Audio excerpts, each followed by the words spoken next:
खुदावंद यीशु मसीह के मुबारक नाम में आपको मेरी तरफ से सलाम। आज हम 5वें कलमे पर गौर करेंगे। मैं हूं पास्टर तारिक वारिस, को principal FGA theological seminary Lahore.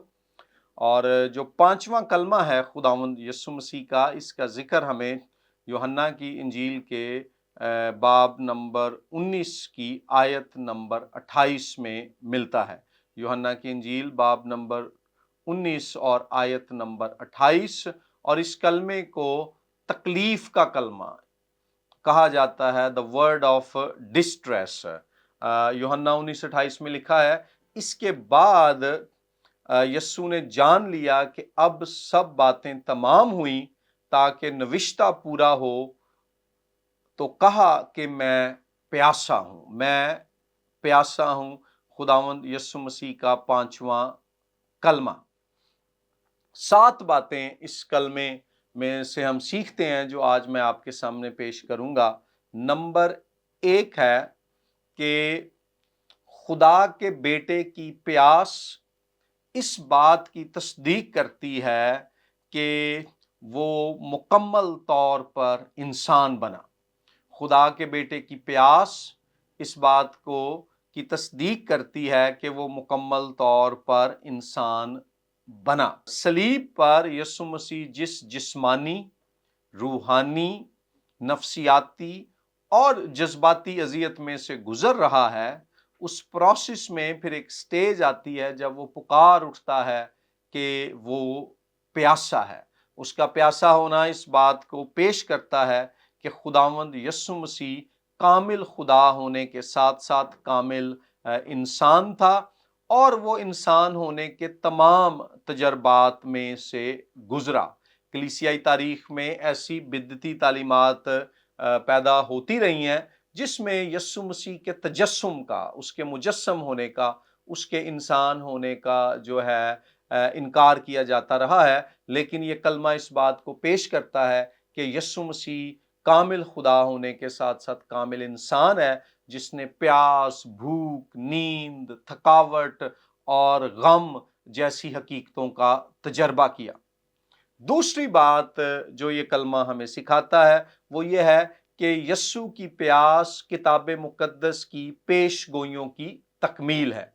Yesu मसीह की प्यास किताब मुकद्दस की पेश गोइयों की तकमील है। खास तौर पर यहाँ ज़बूर 69 की आयत नंबर जो 21 है वो पूरी होती हुई नजर आती है, जिसमें जो है खुदावंद यीशु मसीह के ताल्लुक से ज़बूर में पेश गोई है कि जब उसे प्यास लगी तो उन्होंने पानी की जगह उसे सिरका पिलाया। लेकिन ये पेश गोई और फिर ये दुख यीशु ने क्यों सहा? आपके और मेरे गुनाहों की मुआफ़ी की खातिर। तीसरी बात जो 5वां कलमा हमें सिखाता है वो ये है कि यस्सु प्यासा है। क्यों प्यासा है? यस्सु की प्यास गुनहगारों की मानिंद बनने और उनका इवजी बनने का गहरा इजहार है। यस्सु की प्यास गुनहगारों की मानिंद बनने और उनका इवजी बनने का गहरा इजहार है। याद रखें, यस्सु की जिस्मानी प्यास को उसकी रूहानी प्यास से अलग नहीं किया जा सकता। नो डाउट कि यीशु मसीह यहाँ जिस्मानी प्यास का जिक्र कर रहे हैं कि मैं प्यासा हूं, लेकिन उनका ये पैगाम कि मैं प्यासा हूं, इस बात का भी इजहार है कि ए गुनाह में खोई हुई इस्राएली कौम और दुनिया की तमाम अक़वाम से ताल्लुक़ रखने वाले लोगों, मैं तुम्हारी रूहों का प्यासा हूं। मैं चाहता हूं कि तुम जिंदगी के उस पानी को पी लो, उस बरकत को ले लो, उस निजात को ले लो जो मेरे पास तुम्हारे लिए है, ताकि तुम आसूदा और मुतमईन हो जाओ। चौथी बात इस कलमे से हम सीखते हैं वो ये है कि यस्सु की प्यास बाप के हुजूर उसकी फर्मा बरदारी की कीमत को जाहिर करती है। यस्सु की प्यास बाप के हुजूर उसकी फर्मा बरदारी की कीमत को जाहिर करती है। अगर आप जो है अनाजील का मुतालिया करें तो वहाँ लिखा है कि जब यस्सु ने ये जान लिया کہ اب سب تمام ہوا، سب کچھ پورا ہوا، یعنی کہ یسوع مسیح انجانے میں یہ سب کچھ نہیں کر رہا، مجبوراً نہیں کر رہا، بلکہ وہ وہی کرتا تھا جو باپ کو کرتے دیکھتا تھا۔ اس نے کہا میں باپ کی مرضی کو پورا کرنے کے لیے آیا ہوں، اور اس نے کہا ہے باپ میری نہیں تیری مرضی پوری ہو۔ تو یہاں پر یسوع مسیح باپ کی مرضی کو پورا کرتے ہوئے قوم اسرائیل اور تمام انسانیت کے گناہوں کی معافی کے لیے دکھ اٹھا رہا ہے، خدا کے حضور فرما برداری کا اظہار کر رہا ہے۔ پانچویں بات ہم دیکھتے ہیں کہ جو مسیح کی پیاس ہے وہ اس بات کو ظاہر کرتی ہے کہ کامل خدا نے بطور انسان جو ہے وہ پستی کو اختیار کیا ہے۔ کامل خدا جو ہے یسوع مسیح میں انسان بن کر پست ہوا ہے، کیونکہ یہ وہی یسوع ہے جس نے یوحنا کی انجیل کے باب نمبر 7 کی آیت نمبر 37 میں فرمایا کہ اگر کوئی پیاسا ہو تو میرے پاس آئے۔ لیکن اب غور کریں کہ زندگی کا پانی دینے والا اور زندگی کے پانی کی ایمان لانے والوں میں ندیاں جاری کرنے والا صلیب پر پکار رہا ہے کہ میں پیاسا ہوں، یعنی کامل خدا جو ہے ہماری خاطر پست ترین حالت کو اختیار کرتا ہے۔ چھٹی بات جو یہ کلمہ ہمیں سکھاتا ہے وہ یہ ہے کہ یسوع کی پیاس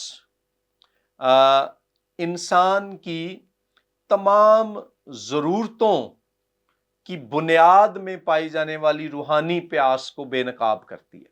یسوع کی پیاس انسان کی حقیقی روحانی پیاس کو ظاہر کرتی ہے۔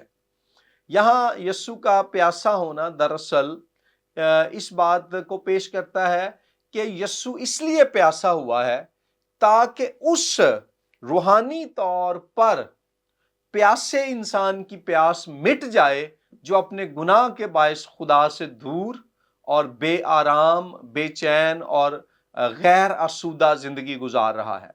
یعنی غور کیجئے زبور 42 کی پہلی 2 آیات میں زبور نویس کہتا ہے کہ جیسی ہرنی پانی کے نالوں کو ترستی ہے ویسے ہی اے خدا میری روح تیرے لیے پیاسی ہے۔ اور پھر یسایہ 55:1 میں زندہ خدا فرماتا ہے کہ اگر کوئی پیاسا ہو تو وہ میرے پاس آئے اور مجھ سے پانی لے۔ یسوع کا پیاسا ہونا اور پیاسا بننا دراصل انسان کی روحانی پیاس کو ظاہر کرتا ہے اور یہ پیغام دیتا ہے کہ انسان کی روحانی پیاس کے مٹنے کا انتظام یسوع نے صلیب پر خود پیاسا بن کر دیا ہے۔ اور ساتویں اور آخری بات جو یہ کلمہ ہمیں سکھاتا ہے وہ یہ ہے کہ یسوع کی پیاس ایمانداروں کو چیلنج دیتی ہے کہ وہ دکھ اٹھانے والوں کے لیے ترس کا مظاہرہ کریں۔ یسوع کی پیاس تمام ایمانداروں کو چیلنج دیتی ہے کہ وہ دکھی انسانیت کے ساتھ ترس بھری یکجہتی کا مظاہرہ کریں۔ گناہ کے باعث ہم خدا سے جدا تھے، خدا کی عدالت کے نیچے تھے، ہم ہمیشہ کی زندگی کے لیے پیاسے تھے، ہم خدا کی حضوری کے لیے پیاسے تھے۔ یسوع مسیح آتا ہے اور اپنے ترس، اپنی محبت، اپنی رحمت اور اپنے فضل میں وہ ہمارے ساتھ یکجہتی کا مظاہرہ کرتا ہے۔ صلیب پر ہماری خاطر وہ پیاسا بنتا ہے تاکہ ہم خدا کے ساتھ رفاقت، نزدیکی، قربت، صلح اور ملاپ میں داخل ہو جائیں۔ اور آج یہی چیلنج جو ہے خداوند ہمیں دیتا ہے کہ ہم دنیا کی دکھی اور روحانی اور اخلاقی اور مقصدی اعتبار سے پیاسی زندگی کے لیے کردار ادا کریں، وہ کردار جو یسوع نے ہماری خاطر ادا کیا کہ اس نے وہ ہماری مانند بنا، اس نے ہمارے لیے اور ہمارے ساتھ یکجہتی کا مظاہرہ کیا۔ آج ہم دنیا میں دکھی انسانیت کے لیے ایسا کریں تاکہ وہ ہمارے وسیلے سے یسوع کو جان جائیں اور ان کی زندگیوں کی پیاس مٹ جائے اور خداوند انہیں آسودہ اور مطمئن اور با مقصد زندگیاں بخش دے۔